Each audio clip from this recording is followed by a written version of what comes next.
朋友们，大家好，今天这期节目想和各位聊一个再紧要不过的话题，那就是咱们身体的循环防护系统。您知道吗？我们的身体就像是一座精密的城市，而血管呢，就是这座城市的供水管网。一旦管道出了问题，整个城市都会陷入危机。很多朋友以为血管病是突然发生的，其实不然，这是一个长期累积的过程，就像河道慢慢淤塞一样。有时候早上一起来，您发现腿没力气，走2步就要歇一会儿；有时候眼皮突然开始跳动，那感觉就像有个小东西在里面敲鼓；还有时候您突然耳朵嗡嗡响，声音越来越大，吓得您以为脑子要出问题了。很多人觉得这是人老了，是身体自然衰退，可我告诉您，千万不要这么想，这很可能是您的脏腑在向您发出求救的信号。血管一旦开始硬化，一旦里面开始积累垃圾，那您的每一个器官都会跟着遭罪。这个时候很多人的第一反应就是赶紧去医院，赶紧打针，赶紧吃那些昂贵的药物或者营养品。但实际上，中医早就告诉我们，最好的医疗手段根本不在药瓶子里，而是藏在咱们的一日三餐里。经过多年的研究和实践，我从众多的食材当中精选了6种，这些食物就是天然的血管卫士，价格便宜，效果显著，还安全无副作用。它们的名字您都听过，但您未必真正了解它们的深层功效。接下来，我会把每一种食物的核心价值、最佳吃法、禁忌人群以及如何搭配才能发挥最大效能，这些通通给您讲透彻。让我们首先来认识第一位主角，它的外形看起来有点不起眼，黑黑的、皱皱的，有点像一团烧焦的纸浆。您把它放在手心里掂一掂，轻飘飘的，这就是黑木耳。很多人吃黑木耳就是为了预防便秘，觉得这东西就是一个刮肠子的东西，吃了以后大便会变得很顺畅。但这只是它最表面的功效，真正的价值远远不止于此。在中医的眼里，黑木耳性味甘平，它归入肺经和胃经，中医有句话叫凡黑色入肾。而木耳虽然是黑色的，但它真正的妙处在于它那独特的滑润性质。这种滑润的特性能够钻进我们的血管里头，就像给所有的血管壁涂上了一层润滑油，让血液在里面流得更顺畅，那种干涸、粘稠的感觉就会彻底改善。对于那些体型比较胖、血脂比较高、整天坐在办公室里不怎么活动的朋友来说，黑木耳就是身体里的一个小清洁工。现代营养学研究发现，黑木耳里面含有一种叫木耳多糖的物质，还含有丰富的铁质和维生素 K，这些成分合在一起就能够有效地降低血液粘稠度，预防血栓的形成，同时还能提升血红蛋白的质量，让您整个人看起来都有气色。很多朋友买黑木耳有个特别大的误区，就是喜欢买那种提前泡好了、真空包装好了可以直接吃的黑木耳，觉得方便省事。但这种东西通常都加了防腐剂和各种添加剂，营养价值反而大打折扣。正确的吃法应该是这样的，去农产品批发市场买那种晒干的、没有任何处理的黑木耳，用温水泡软了以后，用手指轻轻搓洗，把里面的杂质和灰尘都冲掉。每天吃20到30克就够了。您可以拿去炒菜，可以凉拌，也可以放在粥里煮。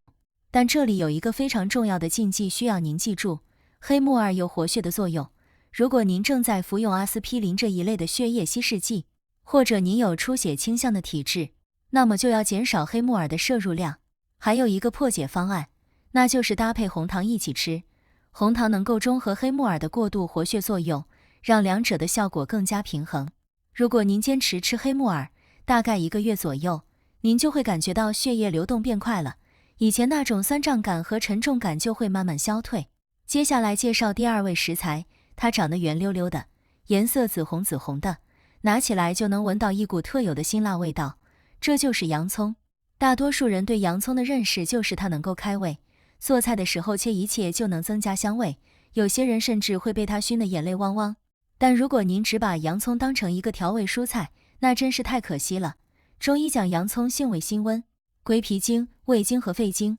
最厉害的特点可以概括为破气散结、温中活血。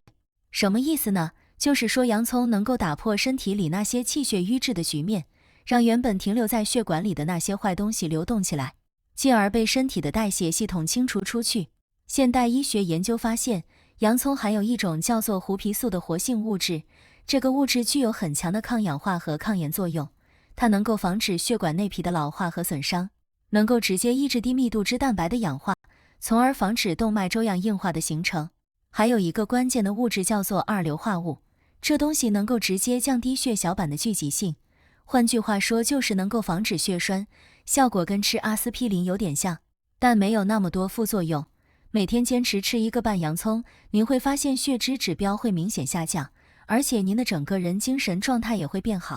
很多朋友会把洋葱炒得特别软，炒得特别透，觉得这样好吃，但这样做的话，里面那些怕热的活性物质就会被破坏掉，功效就会大大降低。最好的吃法应该是凉拌，您把洋葱切成薄片，用醋和油拌一拌，这样不仅能够保留洋葱的全部营养，还能够让醋的活血作用发挥得更彻底。还有一个禁忌要提醒大家，洋葱的辛辣性质比较强，如果您是那种胃酸比较多，经常犯酸烧心的体质，那就要少吃，或者在吃之前先喝点牛奶来保护一下您的胃黏膜。还有一个小窍门，就是搭配山药一起吃，山药能够健脾益气，能够中和洋葱的刺激性，让两者的功效更加协调。第3位食材长得红彤彤的，吃起来酸酸的有点甜味，这就是番茄。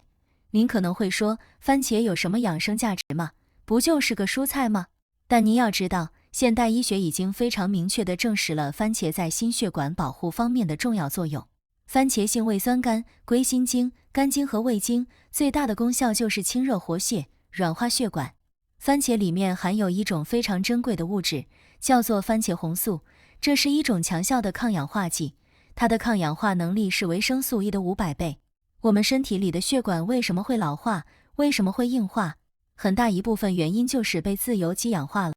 番茄红素就像是一个强大的清道夫，能够专门清除这些自由基，防止血管被氧化损伤。同时番茄里面还含有丰富的钾元素，钾元素能够直接扩张血管，降低血管阻力，维持血压的稳定。也是因为这个原因，经常吃番茄的人很少会得高血压。吃番茄的方式很讲究，很多人喜欢吃番茄酱，觉得里面的番茄浓度更高，效果应该更好。但事实上，商业番茄酱里面的番茄红素含量往往反而更低，因为在加工过程中被破坏掉了，而且还加了很多糖和盐。最好的办法就是吃新鲜的番茄，您可以生吃，也可以稍微热一下再吃，但千万别煮太久。如果您平时消化不太好，脾胃比较虚弱，经常腹泻，那么番茄就要少吃，因为番茄是凉性的食物，会加重脾胃的负担。这个时候您可以搭配生姜一起吃，生姜的温阳作用能够中和番茄的凉性，让两者达到一个平衡。第4位食材长得黑黑的、圆圆的，看起来有点像小石子，这就是黑豆。很多人知道黑豆能补肾，但关于黑豆如何补肾，为什么补肾，补肾怎么就能护心脑，很多人就搞不太明白了。让我给您详细解释一下。中医讲肾为先天之本，肾主水液代谢，咱们全身的液体平衡都取决于肾脏的正常功能。肾气足了，全身的液体代谢就正常，血液就不会粘稠，血管就不会干硬。黑豆性平，味甘，归脾经、肾经和心经，最大的特点就是补肾益心，健脾利水。现代医学发现黑豆含有丰富的异黄酮，这种物质能够模拟人体内雌激素的作用，能够保护心血管的健康，还能够防止骨质疏松。特别是对于那些年纪大了，激素水平开始下降的朋友，黑豆就是天然的激素调节剂。吃黑豆的最好方式就是煮粥或者煮汤，您可以拿黑豆配大米、配红米、配薏米一起煮，这样不仅营养更全面，而且黑豆里面的营养物质能够更好地被人体吸收。如果您有脾胃虚弱、消化功能不太好的问题，那么黑豆的量就要减少，可以搭配大红枣一起吃，红枣能够健脾益气，能够帮助您的脾胃更好地消化黑豆。第5位食材是一种根茎类蔬菜，它长得细长细长的，切开以后是白色的，闻起来有点微微的甜味，这就是玉米须。很多人吃玉米的时候习惯性的把玉米须扔掉，觉得那是垃圾，但实际上玉米须才是宝贝。中医讲玉米须性味甘平，归膀胱经、胆经和肝经，最大的作用就是利尿降压、活血化瘀。玉米须里面含有丰富的黄酮类物质和多糖，这些成分能够直接作用在血管平滑肌上，能够让血管放松，血压下降。对于那些血压比较高的朋友来说，玉米须就是天然的降压药。吃玉米须的方法非常简单，您把新鲜的玉米须洗干净，放在热水里泡一泡，或者用来煮粥、煮汤都可以。如果您用的是干玉米须，那就弄一小把，大概5到10克，用开水冲泡就行，焖个10分钟就可以喝了。但是这里有一个禁忌需要特别提醒，玉米须有利尿的作用。如果您有肾虚、体质特别虚弱的问题，或者您正在服用某些中药，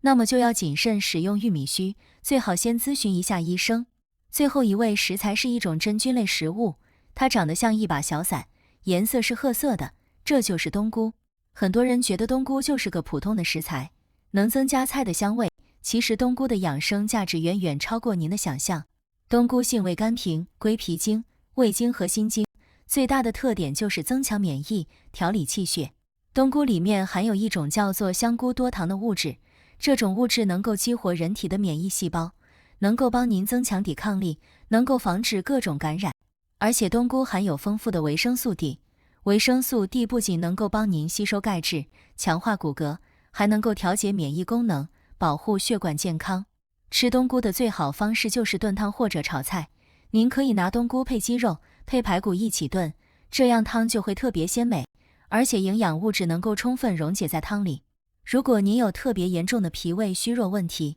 或者您经常拉肚子，那么冬菇的量就要减少，可以搭配生姜一起吃。现在让我们进行一个总结，这6种食材每一种都有自己的特点。黑木耳能够滑脉，洋葱能够破气，番茄能够清热，黑豆能够补肾，玉米须能够利尿，冬菇能够增强免疫。但是单独吃任何一种都远远不够，最关键的是要组合搭配，要坚持长期食用。很多朋友问我说，这些食材要吃多久才能看到效果呢？我的答案是至少3个月，因为血管的修复是一个很慢的过程，您不能指望吃了1-2个星期就会有明显变化。但如果您能够坚持3个月，您就会发现整个人的精神面貌都改变了，以前那种疲乏感、沉重感就会逐渐消退。现在我们需要转向另一个同样重要的话题，那就是身体的预警信号。吃对了食物以后，咱们还需要学会识别身体发出的各种求救信号，只有这样才能够做到真正的预防。有很多重症患者后来才后悔，早知道就该早点去医院检查，但那个时候已经太晚了，病情已经发展到了无法逆转的阶段。所以今天我要给大家讲解10个最常见的身体预警信号，这些信号每一个都对应着某个器官的功能异常。第一个信号是耳鸣眼花，当您突然开始听到耳朵里嗡嗡响，或者眼前会闪现一些闪光，这通常意味着您的脑血管出了问题。中医讲肝开窍于目，如果您的肝气郁结、肝血不足，眼睛就会出现各种异常。现代医学证实，这种症状往往预示着高血压或者动脉硬化，您应该立刻去医院检查血压，做颅脑和磁共振检查。第二个信号是突然耳聋，如果您突然发现一只耳朵听不见声音了，这很可能是血管堵塞导致的。中医讲肾开窍于耳，耳朵的血液供应如果中断，就会导致突发性耳聋，这种情况必须立刻去医院治疗，因为黄金救治时间只有2周。第三个信号是鼻子反复出血，很多人以为这只是因为天气干燥，其实不然，反复出血往往意味着您的血管变脆了，变容易破裂了。这可能是长期高血压导致的血管硬化，也可能是凝血功能出现了问题，您需要检查血压、凝血功能、血小板计数。第4个信号是舌头发硬、说话不利，这是中风的一个明显前兆。如果您同时伴有面部感觉异常、手臂无力的症状，那就更加危险了，这时候必须立刻拨打急救电话。第5个信号是腿部经常抽筋，虽然抽筋常常被认为是缺钙，但其实很多时候是因为血液供应不足，动脉硬化导致下肢血管狭窄，肌肉缺血就会引起抽筋，您需要做下肢血管彩超检查。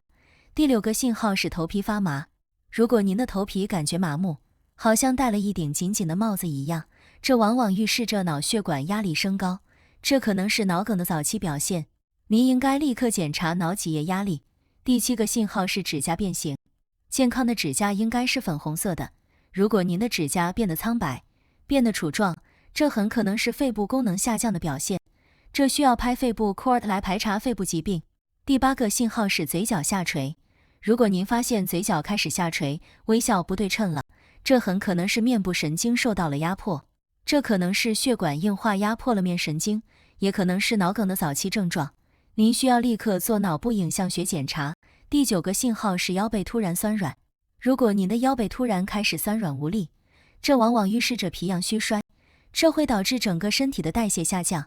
免疫力也会跟着下降。您应该加强脾阳调理，多吃温阳的食物。第10个信号是眼睛频繁跳动。眼皮跳动虽然常常被认为是小事，但如果跳动特别频繁，持续时间特别长，这往往预示着您的心律不齐或者神经衰弱，这需要做心电图检查来排查心脏问题。朋友们，讲到这里，我想给大家强调一点，这绝不是为了吓唬大家，而是为了让大家心中有数。咱们的身体是最爱咱们的老伙计，当他生病的时候，他会通过各种信号来求救。如果您能够读懂这些信号，就能够在疾病的早期把它控制住，从而避免发展成为严重的疾病。医学的最高境界不是起死回生，而是防患于未然。最好的医生其实不是坐在诊室里看病的医生，而是那个时刻关注自己身体，细心呵护自己的您。到了咱们这个年纪，不再追求大富大贵，只求身体健康，无病无灾，吃饭香，睡眠好，走路稳，不用儿女伺候，不用常年跑医院，这就是最大的福气，这就是咱们能够给子女留下的最好的财富。如果您觉得这期内容有帮助，哪怕只记住了一条小知识，就请您动动手指给这个视频点个赞。更重要的是，请您把这期内容转发到您的家庭群里，转发给您的朋友、您的老伴儿、您的兄弟姐妹，让更多人了解这些养生知识，让更多人学会保护自己。咱们下期再见，拜拜。